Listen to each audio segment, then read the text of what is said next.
Ve şimdi az bir Kürdi bağıfım. Biraz numan kurtulmuş Serok Meclis li Diyarbakır'ı da gelek serledana sazı yakır. Sazı sivil kir. Goda servan, ditunun nirin evan istandın. De peyama xoda, axtına xoda ciye kide bek helbestek khan. God ki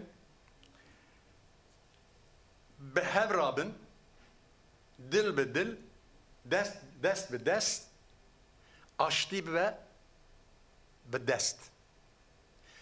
Jibo axtına bir res kurtulmuş, em gele spazdarın niyet avi başa, le zamanı Kurdi tane vaken ben niyeta ereni, niyeta baş bandor elser zamanı Kurdi ranakiye. Zamanı Kurdi iro gelek zede de ben bandora pişaftın yani asimilasyon ede. Zekakı kolana dayikeme, bapireme, civaneme, zekakı kolana lemala xo nabara xuda bu Kurdi bağfın. Zaten 7 salın da ağfın zaten bu Kurdi. Ev ter nake ev peşiya asimilasyonu peşiyle pişaftını leser zamanı Kurdi ran nagriye. Jibowe ger zamanı Kurdi bibe zamanı perverdehiye, bibe zamanı fermi.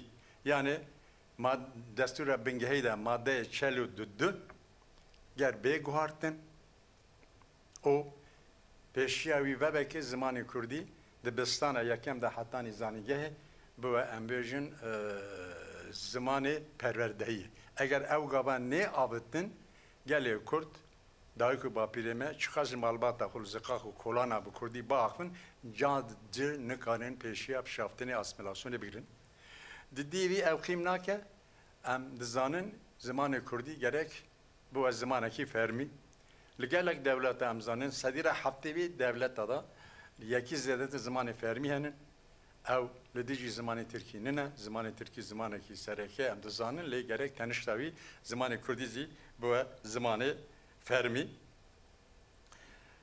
او داخازا قدر سیاسی نه هم باور بکن الهرم etme الباجار etme مگلک جرا گهدا سرگلی خو د جیبین آدا لزقاق کولان آدا dahi keme bapireme de bejin ki zaman eme gerek bu zamanı perverdeyi zaman eme gerek bu zamanı fermi bevi nave o banga mek libres serok meclis raya ve şında ger emd meclise da demek em Kurdi dağfın ahftın ama ne kutkırın ne birandın nevin ev zamanaki biyaniye zamanaki be nave zamanaki yani garibe ne bejin د مجلس دی کیجا وکیل من دخواست که که به زمان خو ام کردی ام عربی و شندگر پیشی و بعد به واژوا ام بین که دست بگیره و دمشینیه بانگمه برس سروک مجلس را اوه yani پیشی گرتن از زمان کردی د مجلس دا نه گرتن زور سپاس مرا بابا